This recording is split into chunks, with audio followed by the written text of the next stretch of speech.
మనసిప్పి మాట్లాడుకుంటుంటే ఆ మాట్లాడుకున్న మాటల్లో వాడు అన్నాడంట, ఇదిగో ఏదో అనుకుంటున్నావు నువ్వు,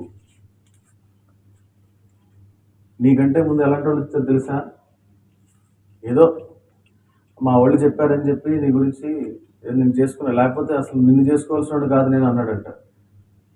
అబ్బా అదేంటంటే మనకు చాలా ఫాలోయింగ్ ఉందమ్మా అని అన్నాడంట. ఆ అమ్మాయి చాలా అందంగా ఉంటుంది. ఆ అమ్మాయి ఏంటంటే అబ్బో చెప్పేవాళ్ళే మాకు కూడా కాలేదు ఇంతమంది తిరిగారు అన్నాడు. అర్థమైందా, ఇంతమంది తిరిగారు నా చుట్టూ అనేదంట.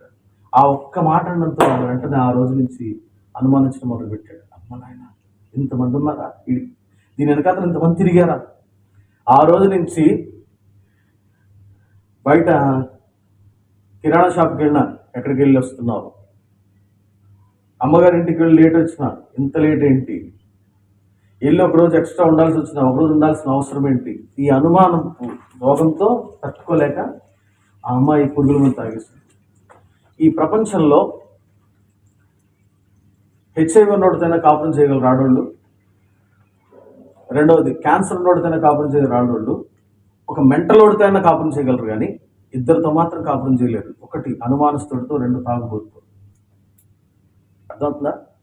ఒక తాగుబోతుతోటి, ఒక అనుమానస్తుడితోటి కాపురం చేయడం చాలా కష్టం. కాబట్టి ఆ పిల్ల ఏం చేసిందంటే, అమ్మాయి పురుగుల మందు తాగేసి ఇంక జీవితం ముగిద్దాం అనుకుంది. దేవుడు ఆ రోజున పంపించాడు, ప్రార్థన చేశాం. వాడు ఆ భర్తతో ఆమెకి తర్వాత విడాకులు అయిపోయినాయి. ఆమె ఇంకొక మ్యారేజ్ చేసుకుంది. ఏంటంటే నేను నమ్మి చెప్పాను, ఆడు నా మొత్తం అంతా నన్ను ఇట్లా చేశాడని చెప్పి విడాకులు అయిపోయి ఆ తర్వాత బైబిల్ ట్రైనింగ్ చేసి ఆ తర్వాత ఇంకొక అతను పెళ్లి చేసుకున్నాను. చూసారా, నేను చెప్పేది ఇదంతా ఎందుకు చెప్తున్నానంటే, నమ్మదగిన వాళ్ళు, నీ భర్త నమ్మదగిన వాడు కానీ, నీ తల్లిదండ్రులు నమ్మదగిన వారు కానీ, లేకపోతే నీకున్న భార్య కానీ, రేపు పొద్దున ఫ్యూచర్లో నీకు ఫ్యాకల్టీస్ కానీ, నీ పక్కన ఉన్న బెస్టీస్ కానీ ఎవడో నమ్మదగిన వాడు కాదు. అందుకనే కీర్తనలో 118వ కీర్తనలో దావీదు అంటాడు చూడండి మాట, మనుషులను నమ్ముకున్నట్టు కంటే మనుషులను నమ్ముకున్నట్టు కంటే ఆశ్రయించుట మేలు. 118:8 చదవండి అన్నమాట. 118:8 రాజులను నమ్ముకున్నట్టు కంటే చదవండి అన్నమాట.